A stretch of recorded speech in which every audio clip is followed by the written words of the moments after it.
Welcome to the Encore Audio Archives YouTube channel. I'm Taper Dave, and this is my channel. I've uploaded hundreds of talks here that I've recorded at meetings in West LA, and I've also recorded conventions starting in 2013. I've got a bunch of those up. And Walt and Mary Murray, the original owners of Encore Audio Archives, started the company in the 80s, and Walt recorded Joe and Charlie's and a bunch of stuff down in Vista, California. My sobriety date is June 20th of 1994. I hope you find something you like, so please like and subscribe to my channel and comment down below. If you want to hear something that I don't have or that you don't see, I'll see that I get it. Anyways, take care and have a great day if you want to. Hi, my name is Gayle, and I am an alcoholic. Hi, Gayle. And I don't know why I'm here. No, I'm just kidding. Because Lynn called me. Thank you, Lynn. In fact, Lynn called me yesterday and said, "Can you speak tomorrow night?" Lynn called me many, many months ago and booked me about 3 months ahead of time, and I never made it. And I truly am better when you catch me at the last minute and say, "Can you come tomorrow night?" Let me kind of unwind a little bit. It's been a real tough week, and it's been even a tougher day. There's a lot of stuff going on in my company. We have a new president that's just come into our company, and he's got very high expectations of the people that work there, including myself. And he's a real tough taskmaster. And I thought that I was going to have more influence on him by coming in at a decent hour, like about 9 o'clock in the morning, and leaving at a decent hour, about 6 o'clock in the evening. And he's actually now having more influence on me by coming in at 7 in the morning and staying until 7 or 8 at night. So, but there's a lot of excitement that comes with that too. But it's been a real hard week, and putting together our business plan for this next year. So I was at work in a meeting with him until about 6:45, and went into my office to make a few phone calls, and looked at my watch and said, "Oh God, I got to get to that meeting." So, rushed here and broke all the speed limits, I'm sure. And so I haven't had a lot of time just to mellow out, and so I need to do that just for a couple minutes. I want to talk about a couple exciting things. I know that I'm supposed to be here tonight. That I know without a doubt. And the reason I know that is because I am. And my program today, and it's only about the last 3.5 to 4 years for me. Last year, September, I had 20 years of sobriety. So, but the last 3 to 4 years, I have to tell you, my program is this simple. Whatever is happening in my life right now is what is supposed to be happening because it is. And if I can keep it that simple, and some days it just doesn't work, but I try to keep it that simple for me, and for me, it works. And what I'm about to tell you up here is my experience, strength, and hope. And it's how I live my life and how I work my program. Everybody, I found out, really, really has to do it for themselves. How you work your program and how you live your life is your choice. And I want to make that very clear, because I have some ways on how I do my program that is just not going to fit with really where you want to be, and that's okay, because we all have choices. The primary purpose for me, my primary purpose when I came into this program, was to stay sober and to help another alcoholic to achieve sobriety. That is still my primary purpose today, over 20 years later. But the program is no more, and the program is still very important in my life, but it is not my life. I have a life, and the program is part of that life.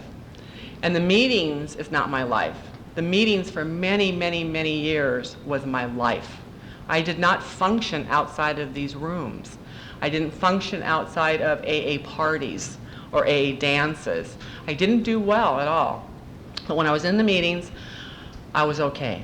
And when I was in anything that had to do with AA, I was all right. In fact, I really didn't have a lot of people that were in my life that were not on the program. And that was where I needed to be at the time that I was there.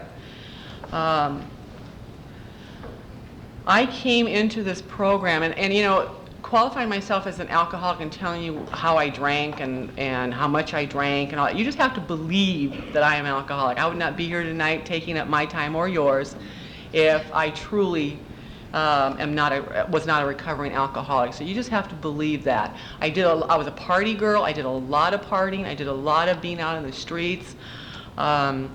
Neglected my children when they were little because they were interrupting my drinking time. I was a barmaid. I got to the point where I was a dime a dance girl downtown Los Angeles. I was a taxi dancer, that's what they called it. My mother called it a dime a dance girl in her days. But that's what I did. I danced for money. And I was a very snobbish dime a dance girl. I would interview the other gals that were there, and I'd want to know why they were there. And most of them were there because they were trying to make that second income. Their husbands were at home with their children, and they were nurses and secretaries during the day, and at night they were dancing. And I couldn't believe it, and I would say to them, why are you here? I mean, I can't believe that you're actually here doing this. I mean, there I was doing this. And you couldn't drink at this place. I mean, that was just a rule. You didn't drink at these clubs. And so I was sick a lot because I needed to get out of there so that I could go drink. And the manager caught on quickly that no one possibly could bleed as much as this person bled. I mean, I had my menstrual 30 days out of the month. So he caught on after a while, and I was out of a job. But that was okay because you couldn't drink there. So enough said about qualifying myself as an alcoholic. I had a drinking problem. But I didn't want to stop drinking to get what you people had. So what I did was I went to Al-Anon, because that was a safe place for me, and I could continue to drink and try to get some of the things that I saw in this program. You see, my ex-husband, the father of my children, went to AA and got sober. And he has probably 23, 24 years of sobriety now. And so he went to AA and got sober, and I went to AA to check out why he went to AA. And I saw the gorgeous women, and I thought, oh, that's why he went to AA. Even though all he talked about was God. That's all he talked about was God. and his sister, who also has the same amount, actually his sister came in after him, so I think that Dory's got 23 something years. So Dory and I talked about Paul because he was, talking about God all the time in this program, and we knew he was gone over the deep edge, and we were going to have him committed. And because I had these 3 children, and he was not being responsible to them. I mean, he kept telling me things like, if I'm not any good to myself and I don't take care of myself first, I'm no good to these children. Well, that equated to me as being a very selfish human being, and that he didn't care about these children. And then he talked about God, and he was going off on these men retreats all the time. And so I had to go to AA to check out why he really went there. And of course I found out that, there was not a lot of gorgeous women in the program now, and I knew why he really went there. And so my girlfriend and I, we would go to AA once in a while. We'd check into an AA meeting, 26 and Broadway, Ohio Street, and we sat and we took the questions, and she'd fail, and I'd give her the questions, and she'd fail, and then she'd say, well, aren't you going to take them? And I'd say, no, I'm not going to take them. And I said, but I think you really have a drinking problem here. It says this. And she says, if I have a drinking problem, you're my drinking partner. You have a drinking problem. I said, you're right, you don't have one. And then we'd leave. And then we would go and we'd go drink. And I remember one time at 26th and Broadway, we were very bold too. I mean, we weren't you guys, so we could be bold. And we would go and we'd sit in the front row at a participation meeting. And then they would call on us, and we would say, no, we're just visiting. And then we would make a pact, and we'd say, let's not drink tonight. Let's just try not to drink. We went to an AA meeting. We're not quite sure what this is all about, but they're nice people. But let's just not drink tonight. And then we'd go to a bar, and we'd watch the clock, and it'd be 1, and then it would be 1:30, and 1:45, and boy, to the bar. And last call, and that was it. So we did a lot. I did a lot of that kind of stuff, just going to meetings, and I liked what the people had. You guys were like, you were happy, and you seemed to be comfortable in your own skins, and so I liked that. So I kept going to the meetings, but I never stopped drinking for it. So then what I did was, I heard about this program called Al-Anon. I said, oh great, I can go there and not feel guilty and drink. So that's what I did. And in the meantime, I conned this husband into coming back into this marriage that had been on and off, on and on. I mean, there's a joke going around AA about Gayle and Paul, and if you've got 15 or more years of sobriety, you know that. I mean, we were like this merry-go-round. We'd get on and off, on and off. And the relation, the marriage, it became a joke. It was like, so what week is this? Are you together or are you not together this week? But I conned him one more time to come back to the marriage.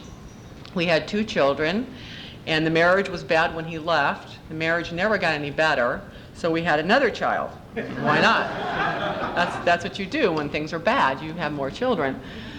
So I had another child, and it just never, it never got any, I mean, poor Paul. And he came home, and he was home probably 2 weeks, and he looked at me and said, and he had about 2 years of sobriety at that point, and he looked at me and he said, if I don't get out of here, I'm going to drink again. And, and he was right. And so he did.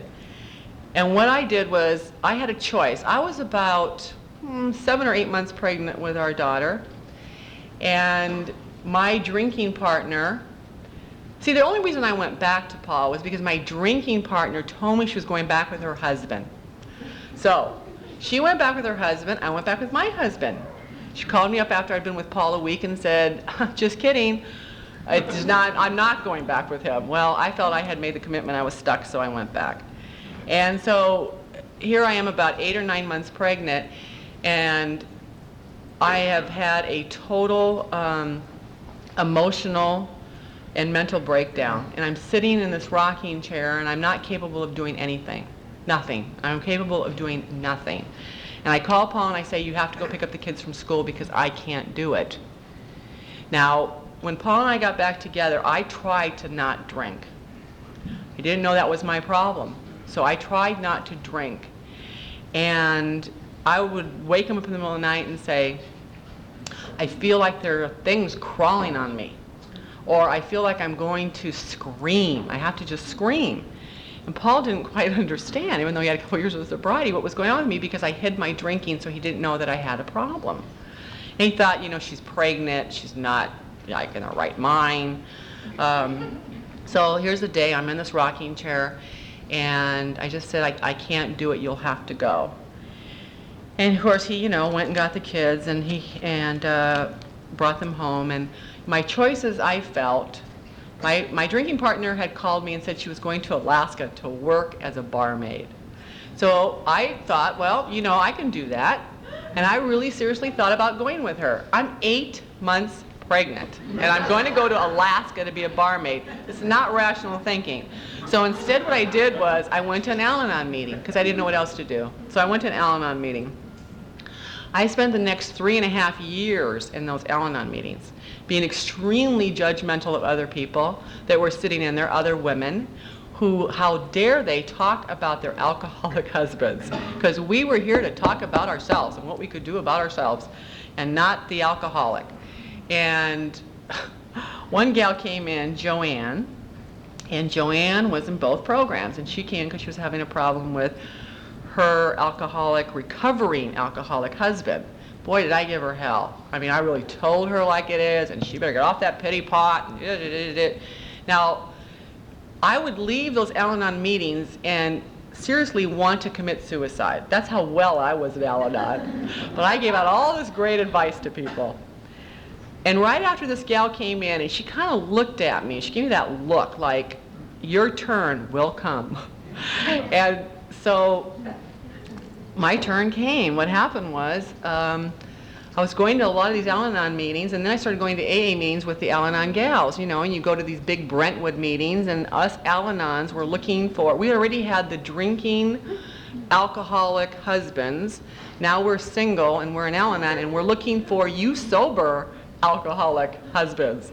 And that's why I went to Thursday Night Brentwood. And when they asked for Al-Anons, I'd raise my hand.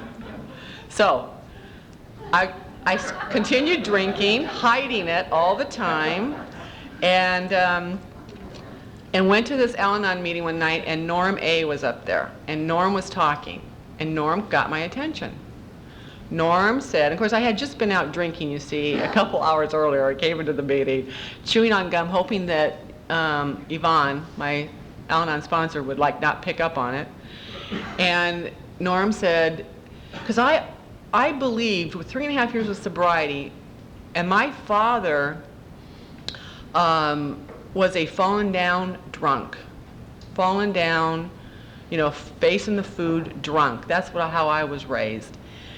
And I'd been to Skid Row with panels and stuff, and I really believed that the alcoholic was that face in the food, fallen down drunk, and I wasn't. So therefore I didn't have a problem. And Norm said, it doesn't matter what you drink or how much you drink, it's what the drink does to you and for you. And I just kind of clicked on. And he said, you don't have to go to the end of the line. You can get off that bus, or maybe he used a train, at any time you want. Again, click. So after the meeting, I went up and I bought a big book, got a directory, went to my very first women AA stag meeting the next day. And who is there but Joanne and Dory and all these women that are kind of saying, hi, Gayle. And we were waiting for you, and here's your seat right here. And it was amazing because they all knew. I didn't know, but they all knew. So here I was in AA, and I was 27 years of age, and I was a wreck. And nothing in my life was right, and I didn't really want to be there, but I didn't know where else to be. So after 3.5 years in Al-Anon, when they asked the new people if they had any questions, I raised my hand and sobbing, and said, I want to know how I am going to live the rest of my life and cope without alcohol. 3.5 years in Al-Anon. The rest, I knew that in 3.5 years, someone must have mentioned to me one day at a time. I just know that I must have heard that. And I'm sure used it a million times. But I want to know how I was going to cope for the rest of my life without alcohol. And the gal that was leading the meeting looked at me, who happened to have been Joanne's sponsor, and said, sweetheart, we do it here one day at a time. And sometimes it's going to have to be a minute at a time or a step at a time. But that's how we do it here. And we love you. So I started my program, and at the very beginning I was humble, extremely humble. I was willing to go to any lengths to get this thing called sobriety. I was willing to go to any lengths to work the steps, and that lasted for about 30 days. And then when the alcohol cleared and I started to feel a little better, I started to get really angry, and I started to get really hostile. And I started to think, why am I here? I hate you people. I hate these meetings. I hate this program. I hate everything about it. So here's what I'm going to do. I'm going to make a deal with you. I'm going to stick around for another 30 days, and if I don't hear my story, I'm out of here. Now, unfortunately, I never shared that with anybody. It all was right up in here talking to myself. So I just counted those days. I counted them down. And I went to a lot of meetings, and I went to a meeting, and it was okay, 29 days, yeah, okay, all right, I'm ready. And I knew I was going to go out. And on that 29th day, I go over to Ohio Street, and this gal stands up, and she tells my story, and I was really upset. And I thought, darn. And so I've stayed, and it's 20 and a half some years later, and I'm still here, and I stayed. And my life, well, let me say, I have changed. Gayle has changed thousands of percents. And so my life has changed. And the reason that it's changed is because I did all the wrong things for many years on this program. In fact, I have to tell you, and I got to be really honest, and I prayed to be honest when I was sitting in my chair. For the first 9 years of sobriety, I didn't do all the things that you suggested. I went to all the parties, I went to all the meetings, I did all the socializing, and my sponsor, who became Joanne, said to me, Gayle, you know what's going on in everybody's life but yours. And did you hear that speaker up there? Can you repeat back to me what that speaker has said? She says, I bet you can't, but I bet you can tell me what everybody else in this room has said. And she was right, and what they looked like, and what they were wearing, and who were they with this week, and I could do all that stuff. So in my 9th year of sobriety, what happened is that my God, who has a wonderful sense of humor, bankrupted me in every area of my life. Every area of my life in my 9th year of sobriety was bankrupt. Physically, financially, emotionally, spiritually, bankrupt. No job, no relationship, the IRS is after me, $1 million lawsuit because a dog bit this kid down the street, which was mine. I've got these 3 kids. I'm on disability. It's like, and I'm saying, 9 years of sobriety, and here I am. So, what happened was, it got my attention, and the being out of work and all of that made me become humbled, and it got me back to the women's stag meetings, which is where I started. And somewhere in my first 60, 90 days of sobriety, I got off track and I started going over to those men-women meetings because I was always more comfortable with the guys because I was never comfortable with you women. And the reason I was never comfortable with you women was because you could see right through the bullshit. The guys couldn't see through it, but the women saw right through it. So I came all the way back to women's stag meetings. And the women in this program, I have to tell you, really and truly, is what gave me that strong foundation that I have today. They just did. They saved my fanny many, many times. I had a friend on this program that literally took my hand and led me to meetings. She just didn't lead me to meetings. She led me through the meetings. When I would become my craziest, and my first, I don't know anymore, maybe 6 months of sobriety, I was my craziest. And here was Paul, and we weren't together, and I still wanted him. I didn't really want him, but I didn't want anybody else to have him either. And here he was with this lovely gal, and I hated her. Today I love her, but I hated her, and every time I looked up, she was there. And he was now bringing her to my meetings. Brentwood Thursday night, my meeting. There's 300,000 people in there. It was my meeting. And how dare he? And I remember one night I was on my way to pour this hot steaming coffee right over her head. And this friend of mine just kind of walked right over and kind of guided me away, So anyway, the women have, been one of the big benefits. And I have to tell you, I also have some very loving, close men friendships too, and they're wonderful. So my 9th year of sobriety, I get back to the women meetings, I get back to working in the steps, I get back to where I was supposed to have been 9 years earlier, so I was a slow learner. And I also got the most important relationship going in my life that I'm continuing to maintain that, and that's with my God. Any meeting that I'm asked to participate in, if it's a step meeting or if it's a book study or pick a topic, the topic for me when I'm leading a meeting is always about God, because that is the most important relationship in my life. So I got that relationship with him, and what happened was I got humbled enough to get on my knees. You see, my communication with God through prayer was always like the last 20 to 30 seconds before you nod off at night, and I was kind of in that prone position, and the communication just wasn't really good. And other than that, when I would get into a whole lot of trouble, and it was like, oh, please, God, get me out of this one, and I'll do this if you do this. So here I am, 9 years of sobriety, and I'm actually getting on my knees. And, you know, I had to kind of like look around, you know, like here I'm on my knees, what do you do? And I just did it. It didn't feel comfortable for me for a while. I felt really awkward doing it. In fact, I think that I went from a laying down to a sitting up to, I mean, it was like, you know, progression to a kneeling. And that's kind of like, you know, what I do today. And then as time went on and some years went on, I got into the meditation.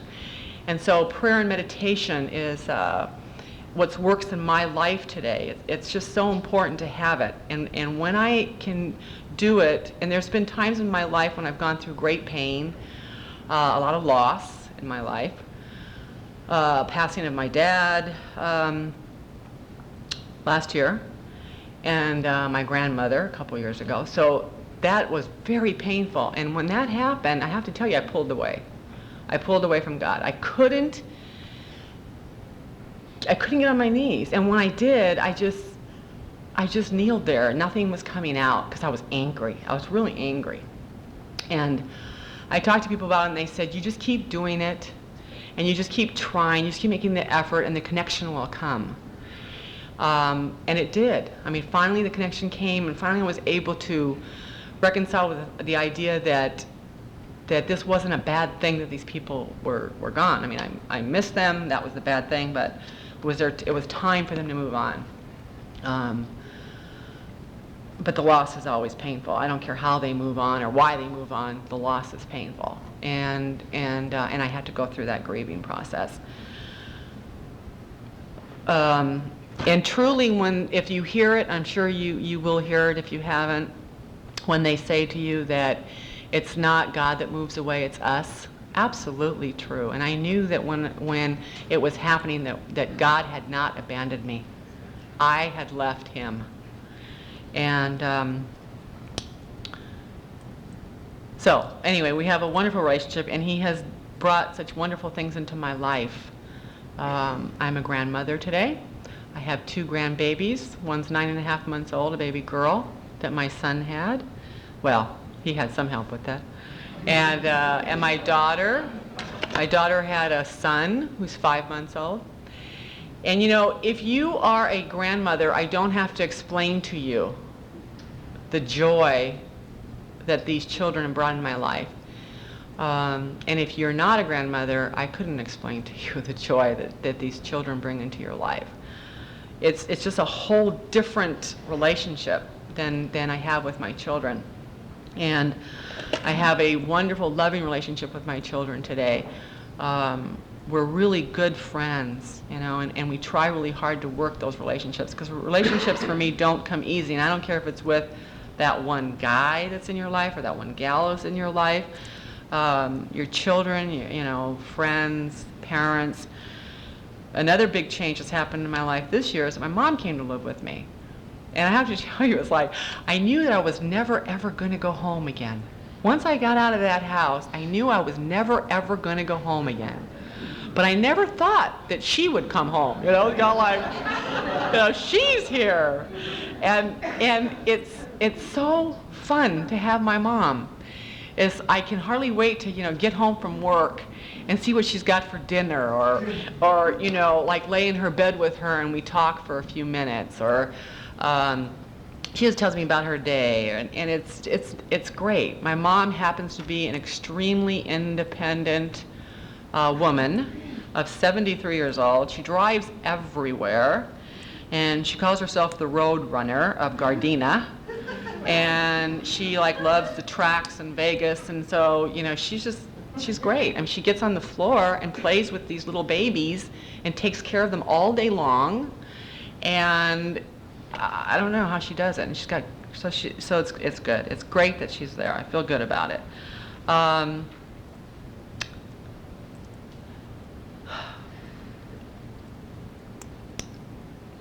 When I want to say something for, you know, when I talked about that we all have choices on how we work this program. I don't, and I haven't, for about the past 5 years, gone to a lot of meetings. The program for me is not in the meetings. The fellowship is in the meetings. And I have a lot of fellowship in my life today. I have a lot of fellowship of people that are in the program. I sponsor a gal. I go to meetings for Me Today when I want to go to meetings for Me Today. And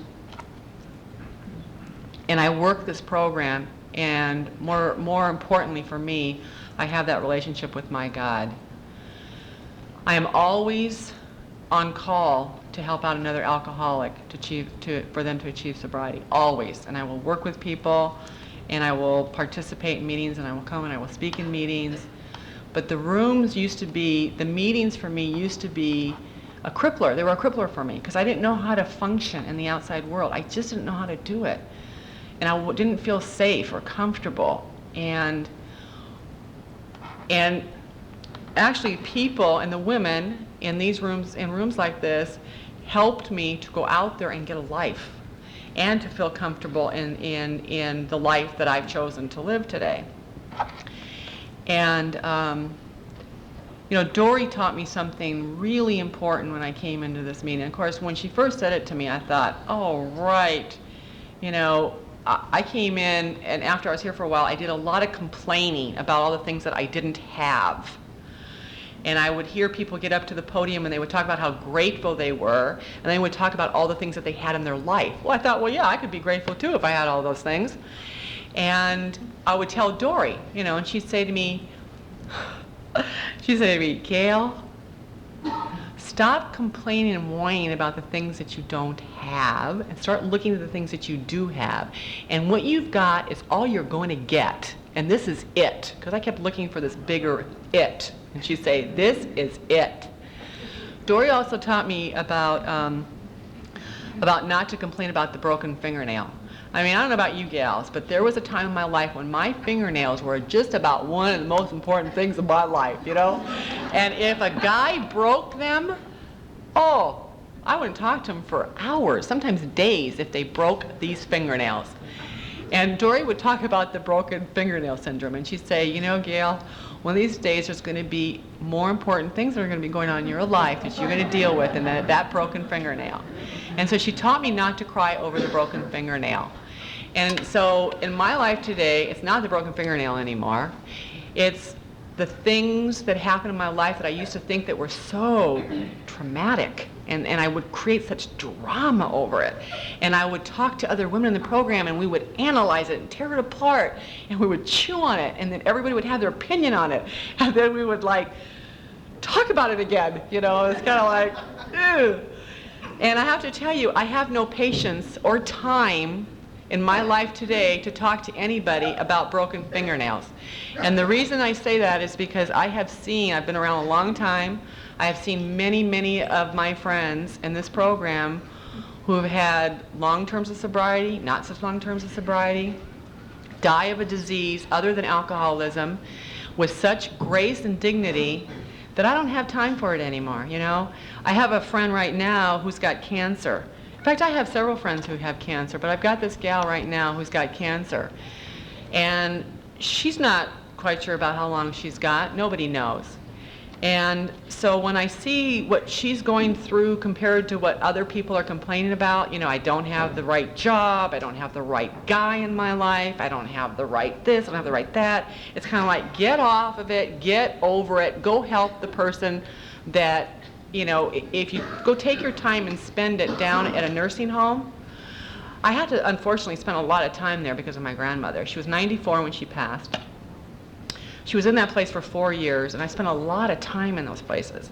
And it just wasn't these 94-year-old ladies down there. There were a lot of people down there that were in their 50s. There were people down there that were in their late 40s because they had something and nobody else could take care of them, and there they were in these nursing homes. So if you want to feel sorry for yourself and you want to complain about that, what's going on in your life, go down to one of these places. It makes you grateful for what's in your life really fast. Another friend of mine, I love all these friends of mine. Her and I were talking one night. This was a lot of years ago, and I say this almost every time I talk because it was really important to me. Because we were talking about what did we think that God wanted for us? I'd say to her, what do you think? We always talk about this stuff that says, well, this must be what God wants for us because we just got it. It's kind of like, you know, this guy, you meet this guy, and you say, this must be God's will, you know? I was at this meeting, he was at this meeting, God's will. You know, or you'd go somewhere and you'd hook up with somebody and you get a job. Must be God's will that I got this job. So I say to Maureen, what do you think's God's will for you? You think that God's will for us is to, like, have that right job and, you know, get that right guy and you know, what? She says, you know, Gayle, I don't know. I've been giving a lot of thought, but I think that I had probably 10 years of sobriety and Maureen must have had 5 or something. And she'd say, you know, I don't know, I've been giving a lot of thought lately. But she says, you know what, I think that what God wants for me is I think that he wants me to be happy, and I think he wants me to be good to his kids. I thought, well, that's real simple. She says, you know, I don't think that God is a matchmaker or he's like a real estate broker or he's like, you know, a headhunter. I don't think he cares about all that stuff. I think he just wants us to be happy, and he wants us to be good to his kids. Now, that's you think that sounds really simple. That's kind of like a big order, you know, to be good to his kids. In my morning prayer and meditation, I ask God to make me be humble and to make me be loving and kind and good to his kids and to be patient and to, you know, and just to be there with me through the day. And I buy into that 3 million hundredths of a percent when I'm on my knees. And then I get up and I go to work and I open my office door and there they are, his kids. And I'm like, and the first one that approaches me with a problem, I forget I'm supposed to be humble and loving and giving and kind and patient and be good to his kids. So I have to, you know, I have to catch myself a lot, and I do it a lot. I don't try just to pray or meditate in the morning and then get up and go about my day and forget all about God and forget all about that I'm supposed to be humble and patient and kind. I have to do it a lot through the day, and I do. I mean, I just do. God, there's been so many things happening in my life. You know, I don't know why I'm thinking about this, but making amends. There was one person, I don't know if I can really say this without crying, but I don't know why it came up, so I guess I'm supposed to talk about it. Let's see, my real father, the man that helped to put me here on this earth, left me. Actually, I thought he left me. He left my mother. I was about a year, so I'm not quite sure if he left me, but he left my mother, and he passed away probably about 5 or 6 years ago. Never knew this man, never knew him, and but only knew him through my mother. Never saw any pictures of him. Never knew him. Never saw any pictures of him. Only knew him through my mother. And my mother would say, you know, oh, your dad was a womanizer. He drank a lot. I knew he drank a lot, womanizer. And so, you know, he left us, and he wanted you one day. He wrote and said he wanted you, but I told him, you know, he could take his money and you know where he could put it. And that's the only thing I knew about my dad. And about, well, I guess I was about 35 or so. I just thought I was going to go find this guy. And I was in a job environment where I was going to end up in the city that he was living in, and I had a friend there who moved there, who was on the program, and I said to her, gee, you know, I'd like you to look him up and see if you can't find my dad. Not only couldn't she find the dad or the family, she was working with a cousin of mine. And so here I end up I was going to be in this city, and I changed my mind at the last minute, didn't go, but went the next year. And the next year when I went, I said, you know, do you know him? And she says, you know, yeah, there's 3 of them. They're brothers. And she said, one of them passed away. I don't know if that was your dad, but one of them passed away. Well, you know, sure enough, it was my dad. And he had passed away like 2 weeks before I got there the second time. If I had gone the year before, you know, there he was. Never got to see him. But met the family and the other brothers, and was able to, you know, go to his gravesite and did a lot of, because when I was a kid, growing up, my mother, the way she talked about him, the way she talked about me, there was such a connection there. I knew that he was a big link to my past, because growing up as a kid, I never felt a part of this family that I was being raised with. My stepdad and all my brothers and sisters were all half brother and sisters. I was this towhead English girl, Portuguese English girl, running around with all these dark, olive skinned, dark haired Portuguese Norwegians. And so it was tough growing up in that family. And so when I met this other side of the family, I felt like I had this connection.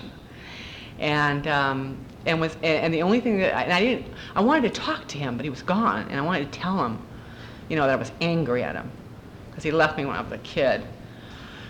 And I said to my girlfriend, but how do I do that? He's gone.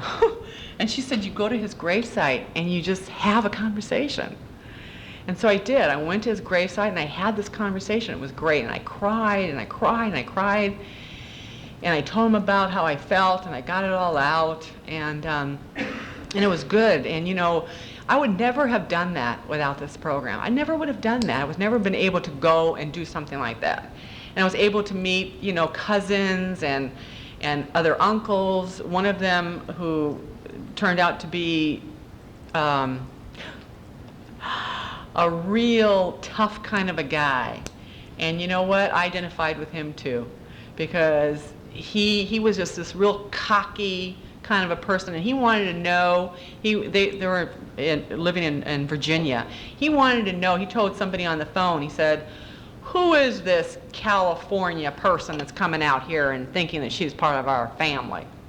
So I went to visit him, and I introduced myself, and I said, "I'm that California person that thinks I'm part of your family." So he died not too long after that, but it was okay. But you know what? And now all the uncles are gone, all the brothers are gone, but and there's these reunions. In fact, they're having one this year. My brother, oh God, not only did I get to go through this experience, when I came back and told my mother, she then surprises me by telling me that I have a real brother. I said, "What do you mean I have a real brother?" She goes, "You have a brother. Your father and I gave birth to a son, and he is your brother." I said, "You're kidding." And my brother, I found him. He was living in Palmdale. I found him about 4 or 5 years ago, and we have a relationship today, and it's a good relationship, and we love each other dearly. I showed up at his house one night in Palmdale unannounced and told him I was his sister at his front door, and he almost fell over. He knew he had adopted mom, and he knew he had a mom and dad, but he certainly didn't know he had a sister. And so he's been in my life, and that's been good. But all these things that have happened in my life would never have happened without this program, and the God that I have in my life today would never, that relationship would never be without this program. So, if you're new, stick around. The journey, I'm not going to tell you that the journey that you're going to go on is going to be less difficult as mine, more difficult than mine. It's just going to be yours. And we all have one, and you're going to have your own journey that you're going to have to go on. And your choices are, you walk through it with some grace and dignity, and you smile, stop complaining about the broken fingernail, or you sit in the pity pot, you complain about the broken fingernail, and I got to tell you, that's not the way to go. Anyway, I want to thank you for letting me share.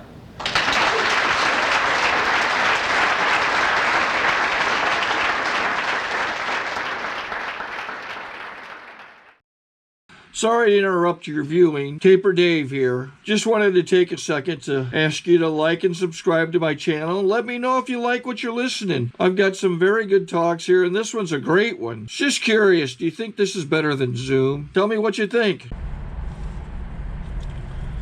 Okay, this is how I prepare my drone for launching.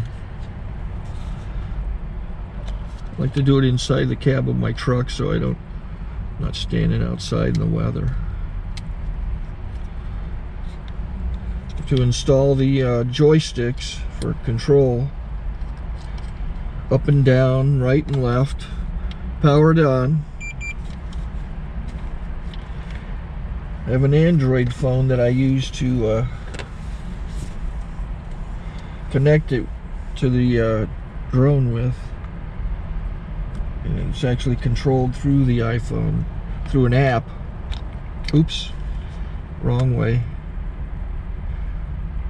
It's actually controlled through the iPhone, or through this Android phone, through the app. It's actually controlled through the Android phone, through an app, and you connect it through this short connection right here.